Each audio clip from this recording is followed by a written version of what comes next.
Good afternoon. Originally, this contribution to the workshop was, can you hear me? Sorry.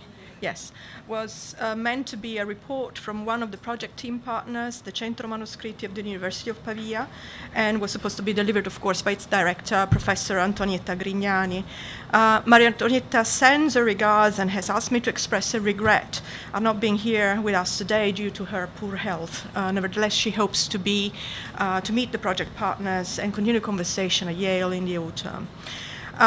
The object of my contribution, as you can see from the title of the paper, is both daunting and exhilarating, and this is due to the fact that it's difficult to condense in a few minutes the extent and range of archival collections available to the Italian speaker and Italian-speaking user in Italy, and the role and place held within this rich and varied landscape of tangible cultural heritage by what we have now learned to define as diasporic collections. And to an extent, this sense of vertigo is heightened by the fact that diasporic collections are just a drop in the ocean of archival holdings that Italy possesses, and a small fraction of the archival patrimony that numerous state-sponsored, state-owned institutions, alongside numerous public-private partnerships in private archives, are safeguarding daily for posterity. And I need to make a small aside on the notion of diaspora and diasporic, because there is a marked distinction between the intrinsically diasporic nature of the archival holdings and manuscripts that Italy has, stretching from the Greek-Roman time to 1860, the year in which we unified as a country, because we were dominated by several foreign countries, and then the intrinsically monological character of the literary manuscripts that were collected and were produced and then collected after the unification. And so you understand now why we need to make that distinction. As we understood from yesterday's discussions and today's discussions, the very nature of a diasporic collection tells us a story of displacement, the story of a journey, a story that can and must be usefully told and that can shed light onto the mechanics of national identity, the role played by cultural heritage in our understanding of national identity, and how this is refracted in literary practices forged through linguistic experimentation, not only in the standard language, but also in the languages of the dominators and the substandard variations. And these experimentations reflect, in turn, more perilous and often life-changing crossings. It can be useful at this point to paint in very broad strokes, very broad, and actually I apologize because I'm both an imposter in the sense that I'm representing someone else here, but also an intruder. I'm not an archivist, of course. I admire your work enormously, so this is the user's perspective on the history of archival building in Italy. And so it is useful to paint in very broad strokes the archival context in which diasporic collections come into being within the Italian context. It is often said that Italians are a people of poets, navigators, and saints. Not many people know that actually this is the opening line of Mussolini's speech. He broadcast this speech in 1935. When he needed to inform the nation that Italy would start a campaign of colonization in Ethiopia, one of the most horrible, shameful pages of the history of my country. As you can see, we are a people of poets, of artists, of heroes, of saints, of thinkers, of scientists, of navigators, and transmigrators. This is a euphemism to say essentially that for many centuries, Italians left the country because of hardship. And in the fascist rhetoric, there's some element that cannot be, that attracts our attention. We are first and foremost a people of poets, okay?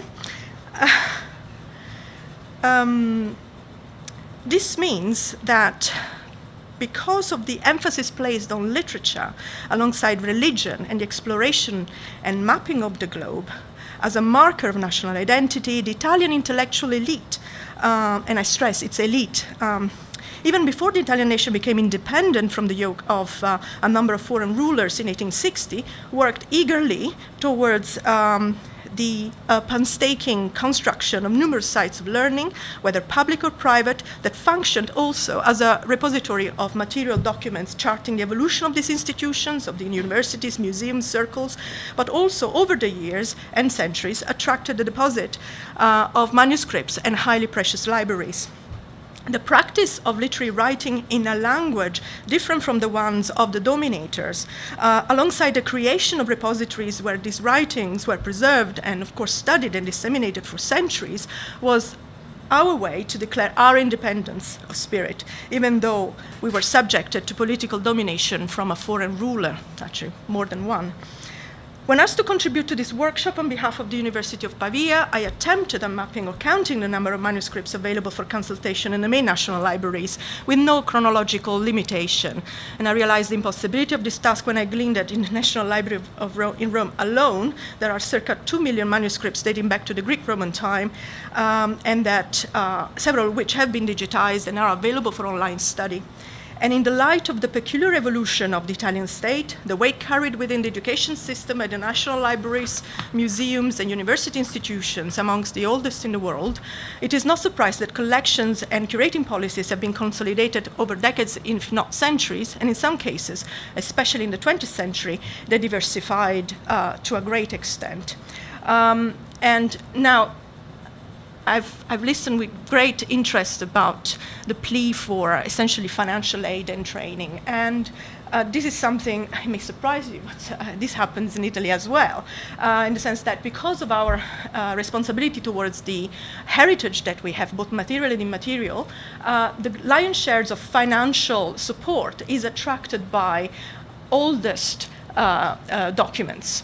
And so, since the emphasis of this network is on comparably more recent documents, you will understand that also, the preservation of 19th century, 20th century, 21st century manuscripts is more volatile than one would expect. With more than 800 archival institutions that preserve 19th century, 20th century, 21st century literary material that is now considered of national importance dotting the peninsula, it is fair to say that Italians, therefore, are not only a people of saints, navigators, and poets, but also increasingly so of archivists. Our responsibility towards the heritage that we safeguard for posterity and for the world, indeed, this is enshrined also in the Italian Constitution. The Article 9 of the Constitution declares that the Republic will safeguard the historical and cultural patrimony of the nation. And since 1998, this article has been extended to include also the patrimony that archives and libraries are. This is just to say that our legal framework, considering our past, has only recently looked at archives as something that we need to preserve. And this, the evolution of this legal framework was taken forward in 1939 by the fascist regime with the declaration, a so-called Declaration of Particular Interest. That is, at some point, the fascist regime essentially realized the importance of safeguarding archives and imposed on private citizens the requirement of declaring the archives that they owned, and also imposed the rule of indivisibility of the archives and the ban on trade. And of course, this is due to the fact that we needed to preserve the cultural heritage from looting, and it's still happening, by the way. So these are, this is a legal framework that has been extended to 20th century material, but that was created primarily to protect and defend material that dates back to several centuries ago. The object of my presentation will not look at the literary production of the diasporic Italian movements that brought several Italians, well, thousands of Italians to the United States, to Canada, Australia, Argentina, and Brazil. And actually I was touched by Lillian's presentation because of your reference to Greater Cuba. That is, if I understood correctly, it is the Cuba outside Cuba, isn't that so? Because we call that equivalent Little Italy. So it's quite interesting.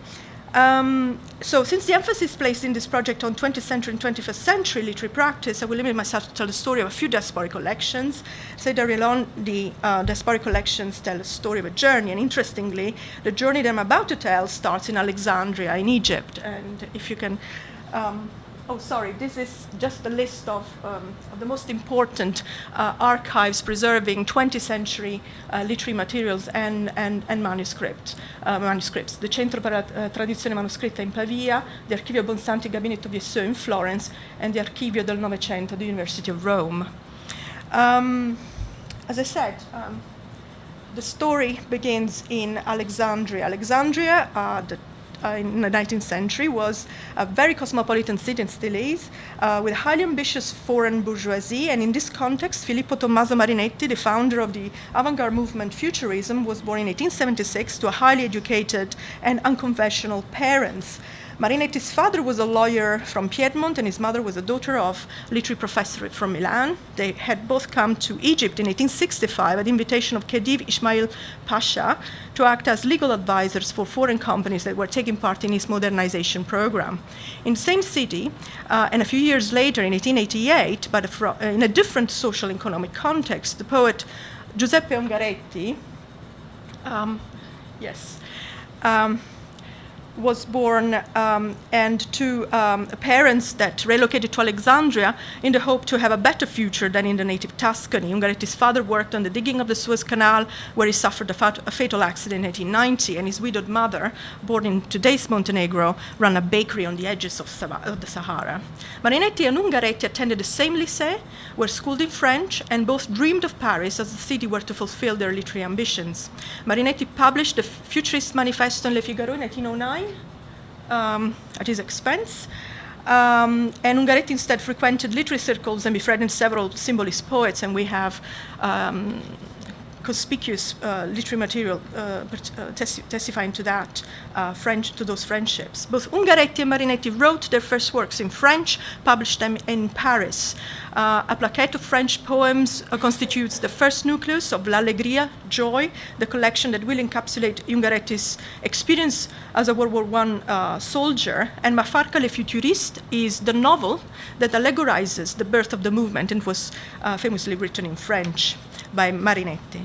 Perhaps because both authors were born abroad, because both authors became fervent nationalists, and both authors supported the burgeoning fascist movement and struck a personal relationship with Benito Mussolini, the dictator. Marinetti will die in 1944 after having traveled the world to promote his brand of organized artistic avant-garde, and while writing a collection of poems praising the wartime achievements of the Italian Commando Frogman unit of the Italian Royal Navy, created during the fascist regime. I say this because in 2014 there are a number of huge exhibitions of futurist art that will, they started at MoMA and will continue to take place throughout the world. Despite critical acclaim, Ungaretti struggled financially and joined the many thousands of Italians in their exodus to find a better life abroad. In 1936, while being already in Brazil, was offered a professorship in Italian at the University of Sao Paulo in Brazil, and stayed there till 1942 when he was offered a professorship at the University of Rome. Despite the brevity of the Brazilian experience, Ungaretti remained very connected to the Brazilian modernist circles, and this circumstance is reflected in his personal archive. Ungaretti's literary papers were acquired in 2001 by the Gabinetto Viesseux in Florence at the 100,000 euro yes, 100,000 euros. And the exploration of this vast personal archive requires a linguistic expertise that spans Italian, French, German, and Portuguese, because Ungaretti lived, wrote, and established meaningful and long-lasting intellectual relationships in a number of countries. In this archive, one will find not only, of course, the manuscripts pertaining to all this published work, but also sizable correspondence with a number of literary and intellectual figures such as Paul Valéry, André Gide, and Ezra Pound. But also the Brazilian poets Oswald and Mário de Andrade, whom he befriended during his Brazilian experience. Interestingly, the Brazilian component of the Ungaretti collection is not limited to the letters that Ungaretti exchanged with the Andrades, but also original creative pieces that were sent as gifts from Oswald and Mário de Andrade to Ungaretti for his translating or for comment. The Ungaretti papers in Florence tell a story of displacement. It is reflected not only in the languages used, in the places where the poetry was conceived and composed, but also in the letters exchanged with a number of intellectuals, and in the conspicuous original poetry and fiction that the poet received from French and Brazilian poets, texts that are now safeguarded amongst these papers in Florence. The story told by the Marinetti archive is equally multilingual, as we have seen. The trajectory of this archive takes us from Rome, the seat of the main Marinetti residence and home to his personal archive, to Yale and Los Angeles. And I'm sure that Kevin perhaps later on can elucidate on some aspects of this travel, of this journey. The most important Marinetti papers are located at the Beinecke Rare Book and Manuscript Library in Yale and the Getty Research Institute in Los Angeles. And it is certainly, and it is a certainty that numerous Marinetti papers are in the hands of private collectors, and we know that some important papers, the so-called Libroni, are still in his Roman mansion. We still don't know exactly what is kept there, though. A recently published edition of Marinetti's works, maybe if you can go, forward. Well, this is an example that you can find on the Yale portal of the papers that Marinetti produced. Well, an edition that was recently published in 2013 was based on a manuscript that is currently preserved in non-specified private collection in Milan. The Marinetti archive in Yale was acquired in 1977, sold by the Marinetti family, and access was made available to the users only in 1992. The Marinetti holdings at the Getty are divided into three distinct archives acquired in three different moments and from different traders. We have the Filippo Tommaso Marinetti correspondence and paper, 1886-1944, composed by papers acquired between 1984 and 1989, directly from the Marinetti family, and from Luigi Scrivo, Marinetti's secretary, from 1930 onwards. Marinetti student notebooks and other papers, essentially the papers that he produced in Alexandria, and these materials were acquired in 1989. The provenance is unknown, but one can infer that they were kept in the family archive and then sold at a later stage, perhaps because Yale didn't want them. I'm not so sure. And the papers of Marinetti and Benedetta Cappa Marinetti, his wife, who was also a very interesting futurist artist, which were acquired in 1992. The mapping of Marinetti correspondence, something that one should do, is more difficult to trace, as one finds the presence of Marinetti letters in several archives specialized in Italian modernism in Italy and abroad, with the largest holding located in the Primo Conti Foundation in Fiesole, an archival institution that is entirely devoted and specialized to the collection of futurist art, manuscripts and painting. And there you can find the largest nucleus of Marinetti's correspondence, with 340 letters. The story of Ungaretti and Marinetti's collections is essentially a story of continental modernism, and it's reach, both physical and symbolic, beyond the old continent. But these are not the only examples I should like to draw your attention to. For instance, and rapidly, if you, this is a manuscript by Ungaretti and Oswald de Andrade. Yes, go ahead. Next one. Yeah. Here we go.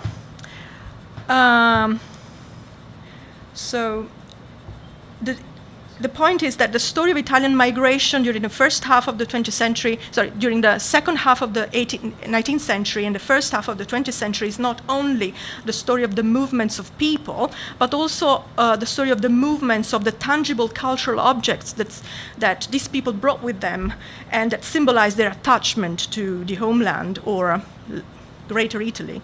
The modernist poet Dino Campana sought to find a better life in Argentina, contributed, like many Italians, to the construction of railways in that opportunity-rich country. Many Italians established their happy lives at some point after many sacrifices and hardship. The Italian community of Buenos Aires became so affluent that they bought a precious manuscript of Dante's Divine Comedy. In the 1930s, attempts were made to bring that manuscript back to Italy, but in the 1950s, it was agreed that the manuscript should stay in Buenos Aires as a tangible memento of Italian cultural identity to be fully enjoyed by both the Italian and the Argentinian community. Campana's Argentinian writings were instead successfully acquired by the Gabinetto Viesseux in Florence and constitute a sizable collection in their contemporary literature section, alongside the papers of Nobel Prize winners Eugenio Montale and Salvatore Quasimodo. The return of modern Italian diasporic manuscripts to the homeland is both the signal of efficient collection policies and a reflection of the author's wish for their papers to be safeguarded in institutions such as the Gabinetto Viesseux and the Centro Manoscritti in Pavia, which increasingly over the years have reached to pantheon-like status. Everybody wants to keep their papers there, essentially. Well, all the Italian authors want to keep their papers there. After having traveled from Alexandria to Paris to São Paulo and Buenos Aires, let me now conclude with a Reading story. Writer and academic Luigi Meneghello left Italy in 1947, soon after the war. He was born in 1922, the year in which Mussolini seized power with the ominous March on Rome. Meneghello's fascist education literally broke to pieces when war destroyed the country, and thus revealing with painful and tragic consequence the ineptitude of the regime. Meneghello joined the resistance in 1943 and fought alongside British soldiers against both Nazis and fascists in northern eastern front of the country. The elation at the prospect of building a free country in 1945 ceased abruptly when he realized that several exponents of the fascist regime would be left in place by US-backed administration and had quickly become fearful of the increasing prestige of the communist political forces in the country. The Cold War had begun, and United Kingdom became an appealing alternative. Meneghello came to Reading with a British Council scholarship. He started to work with T.H.A. Hodges, his supervisor at the philosophy department, on a study exploring the influence of Italian idealism on R.G. Collingwood. Meneghello became increasingly drawn to the eccentric and intellectually stimulating personalities of the English department of the time, especially Donald J. Gordon, the writer John Wayne, and the critic Frank Kermode, and started contributing to the teaching of the English department.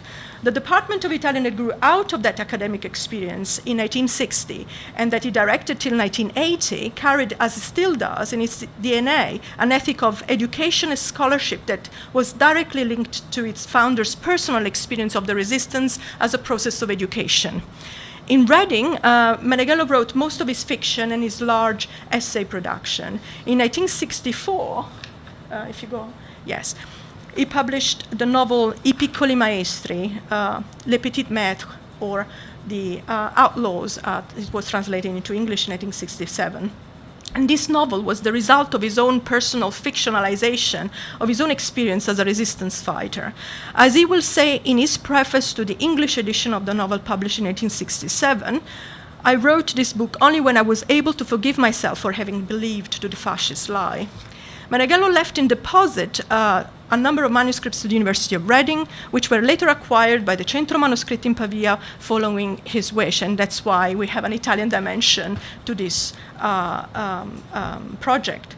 To this day, the largest holdings of Meneghello papers are safeguarded in Pavia, but Reading still retains the original manuscripts of several of his books. And these are his 1964 resistance novel, I piccoli maestri, the manuscript of the English translation of this novel done by Rayleigh Trevelyan, a translation which is heavily annotated by Meneghello, and led to a second edition of the Italian edition of the novel, where significant excisions were made as a direct result of Meneghello's own involvement involvement in the translation. Reading preserves also the manuscripts related to Meneghello's pedagogical essays. For instance, Fiori Italiani, Italian Flowers, where he reflected on the dangers of fascist education, and he speaks about the education that he learned to impart in Britain as a kind of antidote to fascist rhetoric. And then we have the Matter of Reading, the 1980 Lectio Magistralis, which was written both in Italian and English, which is essentially an intellectual history of the Faculty of Arts and Humanities of the University of Reading from 1947 to 1980. So it's there already, Alison. Most importantly, Reading has a manuscript related to the 1993 novel Il Dispatrio. The title of this novel is an Italianization of the word dispatriation, a word coined by Henry James in the essay The Storyteller at Large, Mr. Henry Hartland. The novel fictionalizes Meneghello's own experience of the alien landscape and culture of post-war England while charting his creation of the Italian department at Reading, and it is in itself a small anthropological essay on that exotic and yet terribly intriguing figure that is the British academic.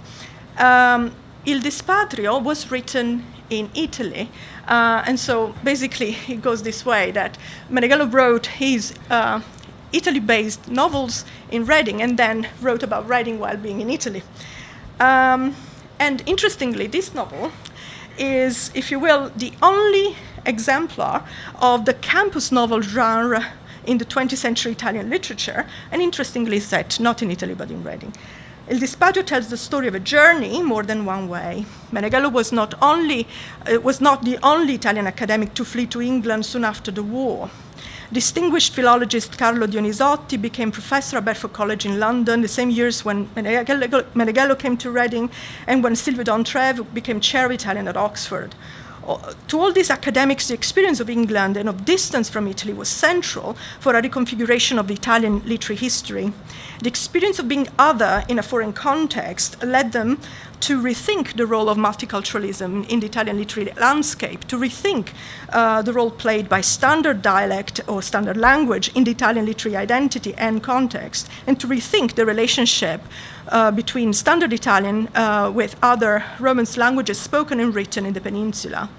Dionisotti's most famous essay, Geography and History of Italian Literature, was read at the British Academy in 1950. In this essay effectively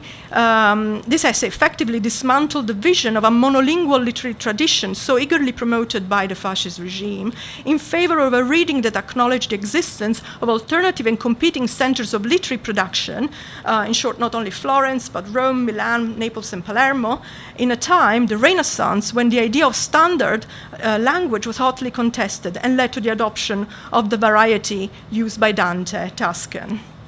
In this period, alongside standardization, an equally exciting process was taking place, a process that led to experimentations where Tuscan variety was, the Tuscan variety that would provide the basis for standard Italian was hybridized with other Romance languages spoken and written in the peninsula. And Dionisotti could do this because he had access to manuscripts, not only written in Tuscan, but also in other varieties of Romance languages that had been preserved for centuries in Italian libraries. And so another confirmation, if needed, that archives are important.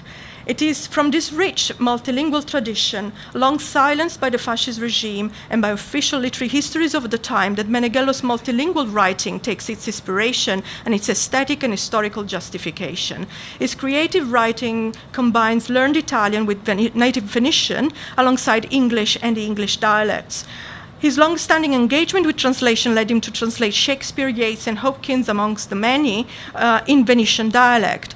The story told by his manuscripts is the story of a dispatriation that allowed him and others to see their own country and history with different clarity.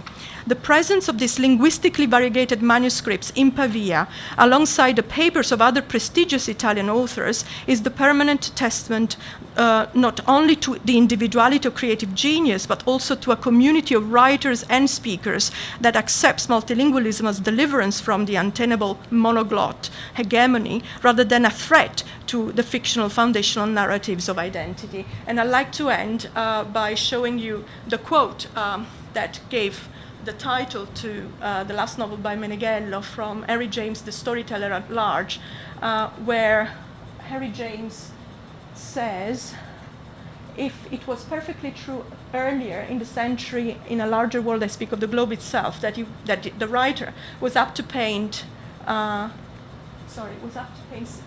sentences. Oh, sorry, I can't read properly. Okay, I'll leave it here for you to read rather than read it myself, because the glaring is very strong. Anyway, thank you very much.